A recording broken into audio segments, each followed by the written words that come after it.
Welcome back. Now, if you're just joining us today on E-Magazine, we're talking about making a name in the Kenyan vocal music space. And joining me today is Andrew Wambua, who is everything in the music industry right now.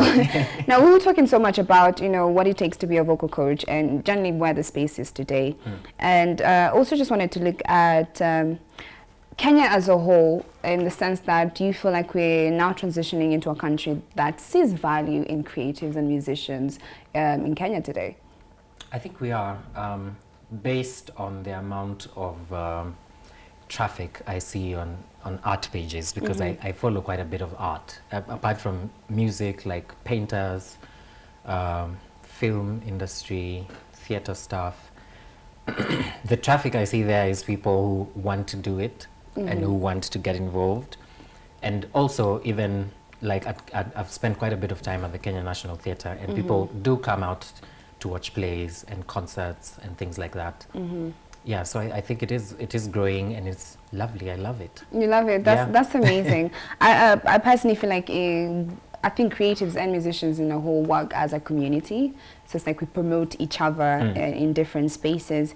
Another thing I just wanted to look at is right now we're in a space where a lot of artists, have followings. They're very popular, and they're not really good musicians. They don't really have really good music, but their following is what brings traffic to their music. And then we have individuals who have amazing voices, good talent. When they go performing live, it's amazing. But the music do not sell as much as someone who has more following. So would you say it's the music that sells, or it's the popularity right now in the Kenyan music space? I mean, the whole word there comes from, the word pop comes from popular, of course. And popular means widely accepted. And so obviously they would have a bigger following and much more traction than people who are niche musicians, if I may call them, people who do not popular music. Basically. Straight to the point, yeah. And of course, popular is different everywhere. I mean, for example, just in Kenya, in Kikuyu land, of course, Kikuyu is popular. Yeah, okay, so Kikuyu music would be popular. In Ukambani, the same is Kikamba, like that, like that. And so, of course, just from it being popular and widely accepted, they get more traction. They get probably more gigs than the other musicians would get. But that does not mean the other musicians are not churning out good music. They really are. Okay. Yeah. And from the artists you've worked with over the years, would you say they'll feel better when they know they're vocally strong, or they have more followings? It's both. I think if you really like what you do, then you want to improve all facets of it. And so it feels really good. Well, talking about myself, it felt very good when I learned, and I'm still learning, you never stop learning, the skills that I've learned so far, just to add onto what was given to me by God or the universe or whatever you want to call it. So it does feel good to have some skill and to continue learning. I mean, things like, even small things like how to be in a music video. That's something people learn. Not everyone just shows up on set. It's very true, very true. and makeup is put on, and like, it might look like a very small thing, but it's a package. Again, it's always adding on to your skill set. Yeah. And have you ever been in a situation where you've worked with someone who is not vocally strong, but they get somewhere, because I feel like people don't really see the value. They don't see how much work you guys put into. There's certain celebrities who could not sing before, There are quite a number, actually. and the thing is, it's like, I spoke with you about this earlier. It's like athletics. It's like going to the gym. The more you do it, the better you become at it. And actually, thank God, that's why I'm a voice coach. I have a job.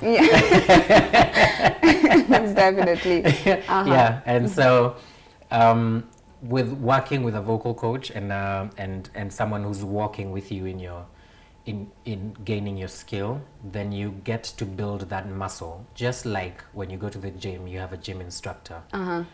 you continue to build that muscle and you become better. Okay. Yeah. Okay. So I have a little game for us to play before we end our amazing conversation. Games, yay. Sadly, I'm so sad that we're ending it. So I'm pretty sure you watched The Voice. I don't even ask if you don't watch The Voice.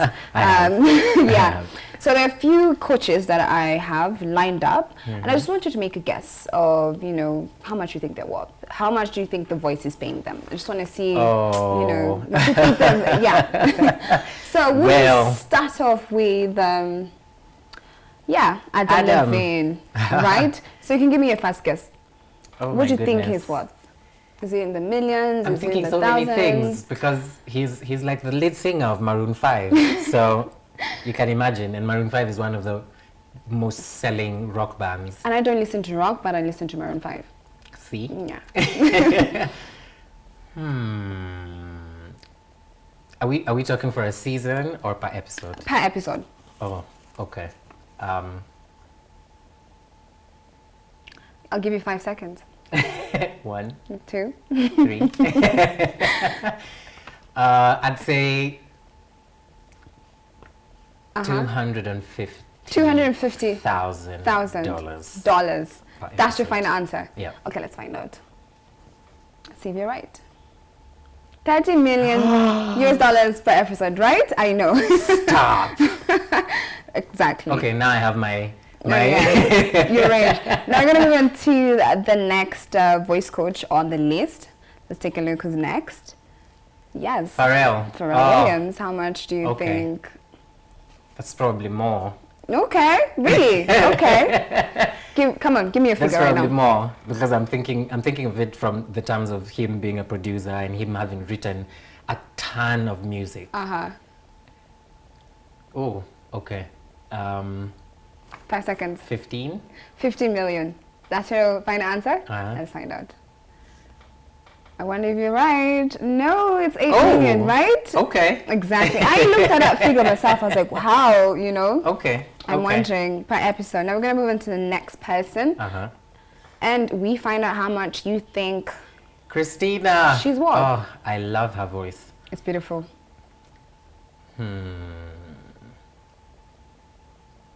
Time's up. Okay. 18 million. Okay, let's find out. Let's see if you're right. And you're really close. Actually, wow.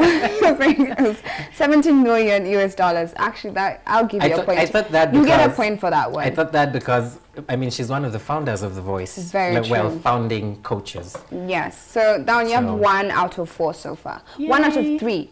Now this is the last one. I'm already assuming you're going to lose the last one. Blake. Yes. Blake Shelton, our last one. Okay. That's a tough one. He's also one of the founders. Yeah. Okay. I know. But not nearly as famous as Christina, though. No, definitely not. So I'd say... Time's up. 18. 18. Again. Did you say 18 for... 18. Okay, let's find out.